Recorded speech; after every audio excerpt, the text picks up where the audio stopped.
బాబు కోసమే తన జీవితం అని,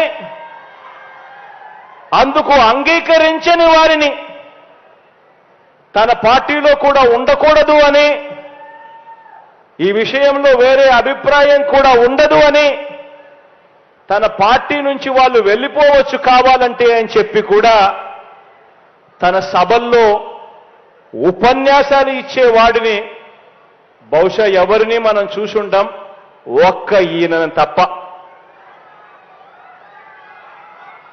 ఈ దత్తపుత్రుడికి ఆ బాబు పొత్తులో ఎన్ని సీట్లు ఇచ్చినా ఓకే,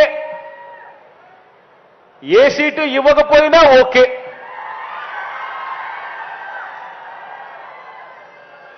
చిత్తం ప్రభు అనే త్యాగాల త్యాగరాజుని మాత్రం ఇప్పుడే ఈ దత్తపుత్రుడిలో మాత్రమే చూస్తాం. ఎవరైనా ప్రజల కోసం త్యాగాలు చేసేవాడిని చూశాం కానీ ఏకంగా ప్యాకేజీల కోసం త్యాగం చేసేవాడిని మాత్రం బహుశా ఎప్పుడు చూసిండం.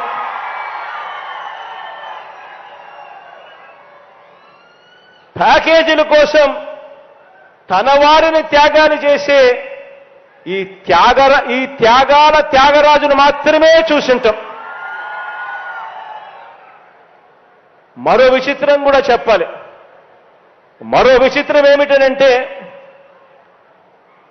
ఈ త్యాగాల త్యాగరాజు గురించి, ఈ దత్తపుత్రుడు గురించి మరో విచిత్రం ఏమిటనంటే, రియల్ లైఫ్లో ఈ పెద్ద మనిషి ఏ భార్యతోనూ ముచ్చటగా కనీసం 3-4 సంవత్సరాలైనా కూడా కాపురం చేసి ఉండడు. ఈ మ్యారేజ్ ఇస్తారు.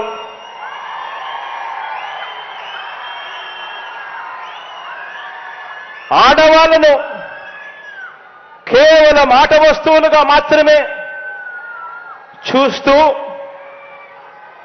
పెళ్లి అనే ఒక పవిత్ర వ్యవస్థను, పెళ్లి అనే ఒక పవిత్ర సాంప్రదాయాన్ని మంటగలుపుతూ 4 ఏళ్లకోసారి పెళ్లి చేసుకోవడం, మళ్ళీ విడాకులు ఇచ్చేసేయడం, మళ్ళీ పెళ్లి చేసుకోవడం, మళ్ళీ విడాకులు ఇచ్చేసేయడం, ఏకంగా కార్లను మార్చినట్టుగా భార్యలను మారుస్తా ఉన్న ఈ పెద్ద మనిషి 3 సంవత్సరాలకు 4 సంవత్సరాలకు భార్యలను మారుస్తా ఉన్న ఈ పెద్ద మనిషి ఇప్పటికే 3 భార్యలు అయిపోయారు అని అంటే ఆలోచన చేయమని అడుగుతా ఉన్నా. ఈరోజు మనమంతా ఉన్నాం. నాకైతే 2 ఆడపిల్లలు ఉన్నారు. మనమంతా కూడా ఆలోచన చేయాలి. మనకు చెల్లెళ్ళు ఉన్నారు, మన ఇళ్లలో ఆడబిడ్డలు ఉన్నారు. ఇలాంటి వాళ్ళు నాయకులు అవుతే, ఇలాంటి వాళ్ళు ముఖ్యమంత్రులు, ఎమ్మెల్యేలు అవుతే, ఇలాంటి వాళ్ళను ఇన్స్పిరేషన్గా తీసుకొని 4 ఏళ్లకొకసారి 3 ఏళ్లకొకసారి ఇదే మాదిరిగా ప్రతి ఒక్కడు కూడా చేయడం మొదలు పెడితే నిజంగా మన ఆడబిడ్డల పరిస్థితి ఏమిటి, మన చెల్లెళ్ళ పరిస్థితి ఏమిటి, మన ఆడబిడ్డల పరిస్థితి ఏమిటి? ఇలాంటి పరిస్థితిని, ఇలాంటి కార్యక్రమాలు చేసే ఇలాంటి వారిని సమాజంలో, రాజకీయాలలో ఇలాంటి వారికి కనీసం ఓటు వేయడం కూడా ధర్మమేనా అని చెప్పి కూడా ఆలోచన చేయమని కోరుతా ఉన్నా. ఆలోచన చేయమని అడుగుతా ఉన్నా. ఇలాంటి ఆయనేమో ఏ భార్యతోనూ కనీసం 3-4 సంవత్సరాలైనా కూడా కాపురం చేయలేడు. కానీ పొలిటికల్ లైఫ్లో మాత్రం చంద్రబాబు నాయుడుతో మాత్రం తన వివాహ బంధం కనీసం 10-15 సంవత్సరాలైనా ఉండాల్సిందే అని చెప్పి ఏకంగా తన క్యాడర్కు చెప్తా ఉన్నాడు. తన క్యాడర్కి ఇదే మాటలు చెప్తా ఉన్నాడు. చంద్రబాబు నాయుడుతో వివాహ బంధం కనీసం 10-15 సంవత్సరాలైనా ఉండాలి అని చెప్పి. నేను అడుగుతా ఉన్నా, ఆలోచన చేయమని అడుగుతా ఉన్నా మిమ్మల్ని అందరినీ కూడా. నేను అడిగేది ఒకటే, రెండు విషయాలు కనుక కలిస్తే అమృతం తయారవుతుందా అని చెప్పి ఆలోచన చేయమని అడుగుతా ఉన్నా. నలుగురు వంచకులు కలిస్తే మంది పెరుగుతారు కానీ ప్రజలకు చేసే మంచి పెరుగుతుందా అని చెప్పి నేను అడుగుతా ఉన్నా. ఆలోచన చేయమని చెప్పి నేను మిమ్మల్ని అందరినీ కూడా కోరుతా ఉన్నాను. ఒకరేమో పిల్లనిచ్చిన మామ, ఒకరైతే పిల్లనిచ్చిన మామ, సాక్షాత్తు కూతుర్నిచ్చిన మామ ఎన్టీ రామారావునే వెన్నుపోటు పొడిచిన క్యారెక్టర్ ఒకరిది.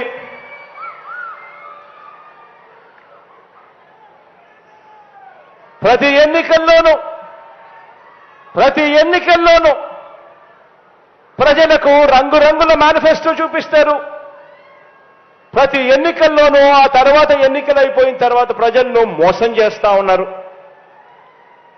ఇలాంటి వెన్నుపోట్లు పొడుస్తా ఉన్న ఈ చంద్రబాబు ప్యాకేజీల కోసం తన వారిని తాకట్టు పెడతా ఉన్న ఈ దత్తపుత్రుడు, వీరిద్దరి కుటిల నీతిని ఏ ఒక్క పేద కుటుంబమైనా, ఏ ఒక్క పేద కులమైనా వారి వల్ల ఎప్పుడైనా ఎదిగిందా అని అడుగుతా ఉన్నా. ఎదగగలుగుతుందా అని చెప్పి కూడా ఆలోచన చేయమని అడుగుతా ఉన్నాను.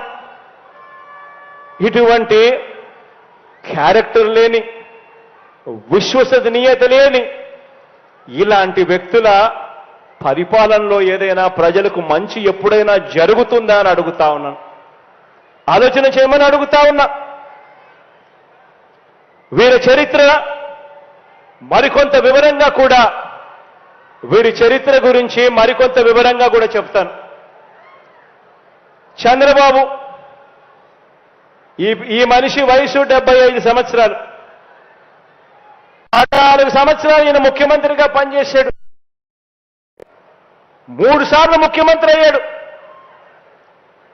మరి 14 సంవత్సరాలు ముఖ్యమంత్రిగా పనిచేసిన ఈ వ్యక్తి, 3 సార్లు ముఖ్యమంత్రి అయిన ఈ వ్యక్తి మరి కేవలం 4.5 సంవత్సరాలు పరిపాలన చేసిన మీ బిడ్డతో ఢీకొడుతున్నాడు. మరి మీ బిడ్డతో, కేవలం 4.5 సంవత్సరాలు పరిపాలన చేసిన మీ బిడ్డతో 14 సంవత్సరాలు పరిపాలన చేశాడు ముఖ్యమంత్రిగా. 3 పర్యాయాలు ముఖ్యమంత్రి అయ్యాడు. మళ్ళా అలాంటి వాడు ఢీ కొడుతూ ఉన్నప్పుడు ఆ మనిషి నోట్లో నుంచి ఏం చెప్పాలి? ఆలోచన చేయమని అడుగుతా ఉన్నా. తాను ముఖ్యమంత్రిగా ఉన్న ఆ 14 సంవత్సరాల కాలంలో గుర్తు పెట్టుకోదగిన మంచి ఏదైనా, ఎవరికైనా, ఎప్పుడైనా ఈ పెద్ద మనిషి చేసి ఉంటే ఆ మంచి చేశాను కాబట్టి ప్రజలు నాకు మద్దతు తెలపాలి, ప్రజలు నాకు ఓటు వేయాలి అని చెప్పి అడగాలి. లేదా మన అమ్మఒడి, మీ బిడ్డ హయాంలో అమలవుతా ఉన్న అమ్మఒడి కంటే మెరుగైన పథకము తాను అమలు చేసి ఉంటే, నా 14 సంవత్సరాల కాలంలో అమ్మఒడి కంటే కూడా మెరుగైన పథకం నేను అమలు చేశాను అని చెప్పి ఓటు అడగాలి. లేదా మన పొదుపు సంఘాల అక్క చెల్లెమ్మల కోసం మీ బిడ్డ హయాంలో అమలవుతా ఉన్న వైఎస్ఆర్ ఆసరా కంటే ఇంకా మెరుగైన స్కీమ్, ఇంకా మెరుగైన కార్యక్రమం తాను ఒకవేళ అమలు చేసి ఉంటే ఆ ఫలానది నేను అమలు చేశాను అని చెప్పి ఓటు అడగాలి. లేదా మీ బిడ్డ హయాంలో వైఎస్ఆర్ చేయూత కంటే ఇంకా మెరుగైన స్కీమ్ ఏదైనా తాను చేసి ఉంటే ఆ ఫలానిది నేను చేశాను అని చెప్పి ఓటు అడగాలి. లేదా మీ బిడ్డ హయాంలో మాదిరిగా ఏకంగా 31 లక్షల ఇంటి స్థలాలు నా అక్క చెల్లెమ్మల పేరుతో రిజిస్ట్రేషన్ చేసి ఇచ్చాం మీ బిడ్డ హయాంలో. అందులో కడతా ఉన్న ఇల్లు అక్షరాల మరో 22 లక్షల ఇల్లులు కడతా ఉన్నాం.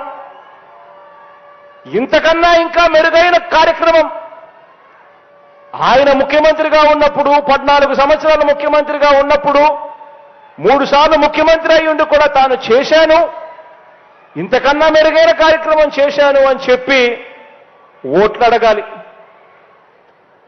లేదా మీ బిడ్డ హయాంలో ఇవాళ అమలవుతా ఉన్న డీబీటీ కార్యక్రమం నేరుగా మీ బిడ్డ బటన్ నొక్కుతా ఉన్నాడు. నేరుగా 2,45,000 కోట్ల రూపాయలు నేరుగా నా అక్క చెల్లెమ్మల బ్యాంకు ఖాతాల్లోకి పోతా ఉంది. ఎక్కడ లంచాలు లేవు, ఎక్కడ వివక్ష లేదు.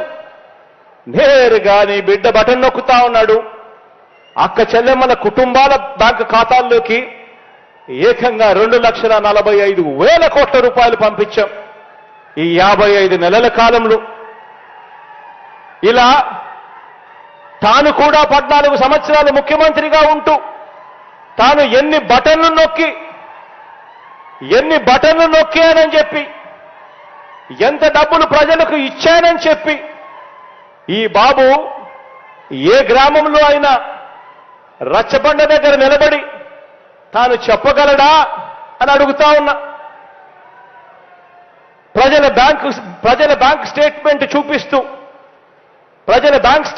చూపిస్తూ దాన్ని సాక్షిగా పెడుతూ 2014 నుంచి 2019 5 సంవత్సరాల కాలంలో తన ప్రభుత్వం ఏమిచ్చిందో, మనందరి ప్రభుత్వం ఏమిచ్చిందో పోల్చి చూపించి ఓటు అడగగలడా? ఆలోచన చేయమని చెప్పి అడుగుతా ఉన్నా మిమ్మల్ని అందరినీ కూడా.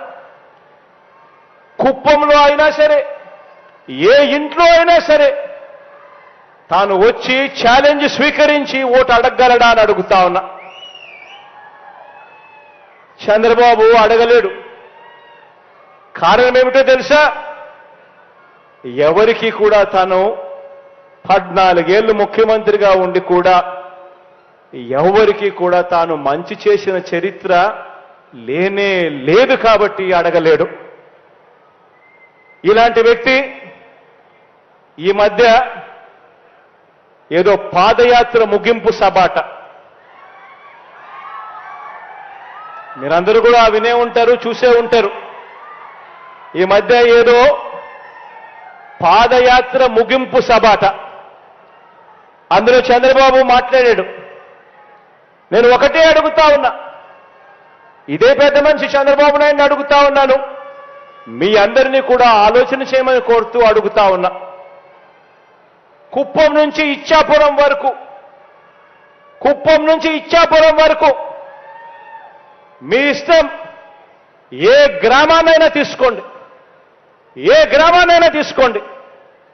ఆ